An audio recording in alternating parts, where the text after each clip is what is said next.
welcome to What's Up and About. Mary, good morning. Why do we look like sportscasters with the suit and all?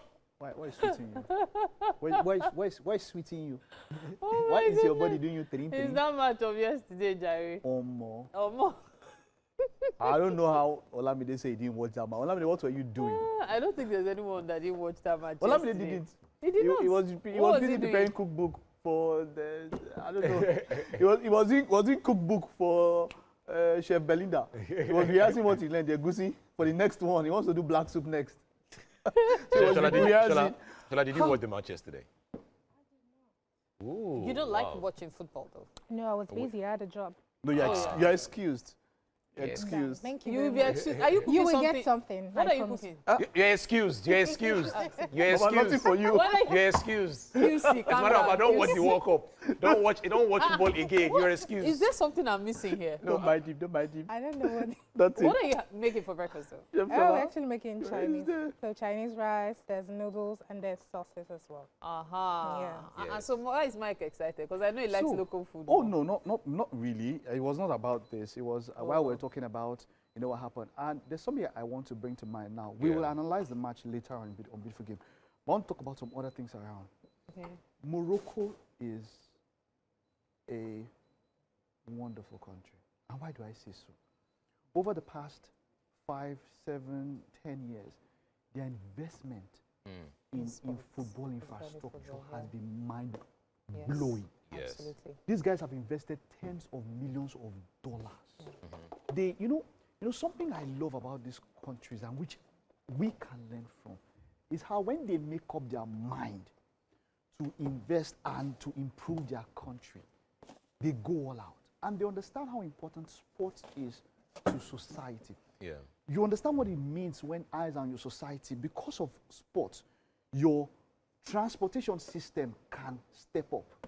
Your power will step up. Tourism will step up. It is just something. You remember what happened to us when we hosted Nigeria in '99? We had at least, 8, 9 stadiums that were FIFA standard as at then. Yeah. You understand how it meant it affected different parts. People came and we had to bring our best in other parts. Rail lines are not here, but I'm talking about Morocco. These guys over the years invested so much, billions of dollars in grassroots development, football, infrastructure.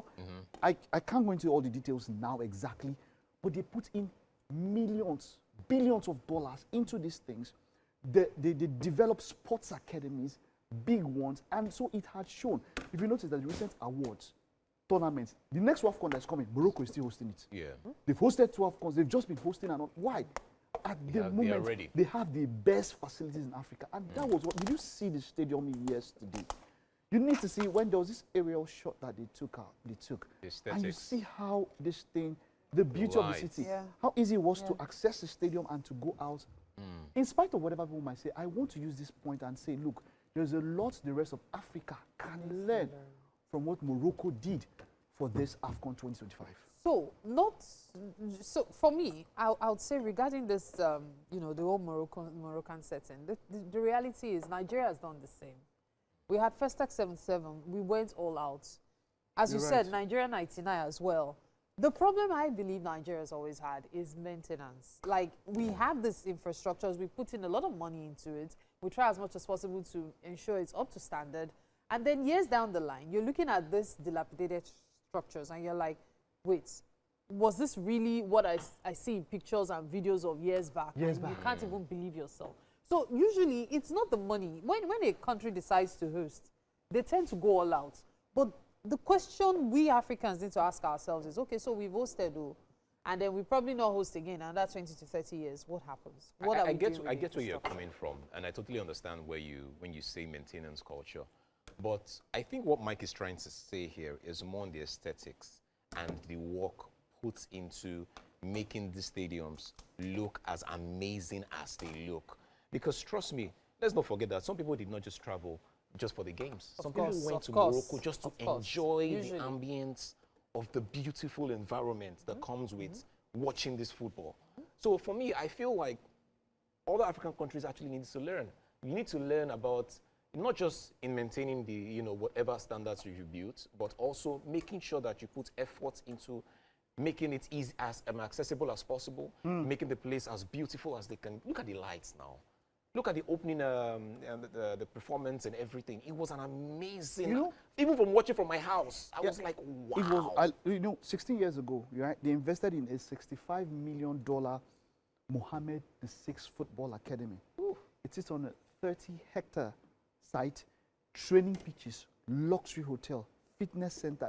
The hotel is said to be a 7-star hotel, right? World-class facility. The goal was to develop the next generation of stars and bring back talents born abroad. So they said, look, Brahim Diaz, the one that we're all talking about, had already wanted to play for the Spanish national team. But look, they went, they did their homework, they spoke. Do you know, as a country, do you know that there was a time Michael Olise was available to play for Nigeria? But we didn't think it was a big deal. Yeah. Before he went to Crystal Palace, he was in the radar. We could, if you want to entice people like this, you need to create a structure that is enticing. And that's where we miss it. We are missing it on a whole lot of levels.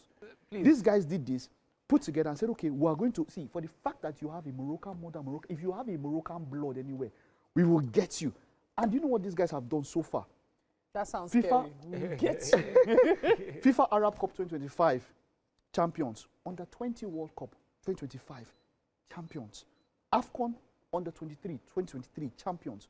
AFCON Under 17 2025. This is Morocco champions. AFCON Under 20 2025 runners up. Olympic Games 2020 bronze medal. 2022 World Cup semi-finalists. AFCON 2025 finalists. And we are going to 2026 World Cup. Morocco is one of the biggest hopes. See, success, right? Progress is attainable with clear, defined plans. Yes. And they fought to ensure that. Look, they fought to ensure that. Is it? They say they're aspiring. Is it a case of? No, this is not a case of even motivation or trying to see. And they set up they set it up in a way that if you are given funds to execute the project, they are on your case. You cannot mismanage funds. You cannot. If you try it, you know those guys. You know those guys. They don't joke. Let me not say what they can do. I want us to just drift a little from the topic that that area and talk more about what has been buzzing on social media. People saying that Morocco tried to buy the cup. And it's because of things like this. You understand? They did so much. Everything to get the cup. They did so much. Brahim Diaz said, you know what?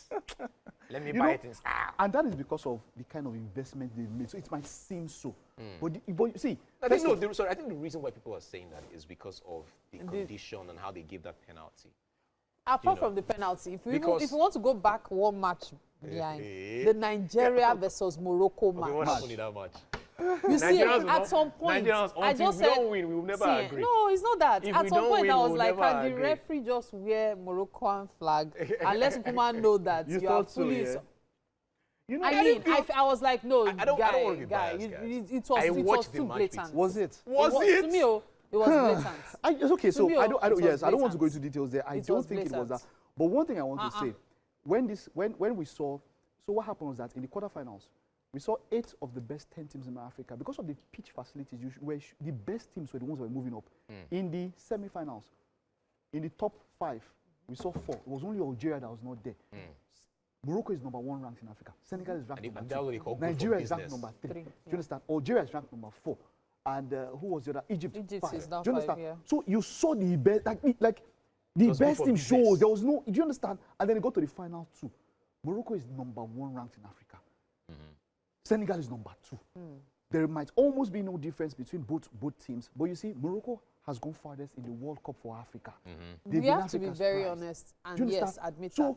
Do you understand? So it might seem, and then with the investment that they put inside, it might seem in some ways that, oh, they tried to buy the tournament. And it could have been shocking. I mean, in 92nd minute, Senegal scored.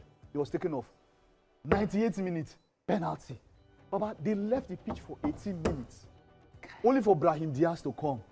The most important moment of his life. In fact, the accusation is that Senegal went in, they went to do voodoo, they jazzed Brahim Diaz.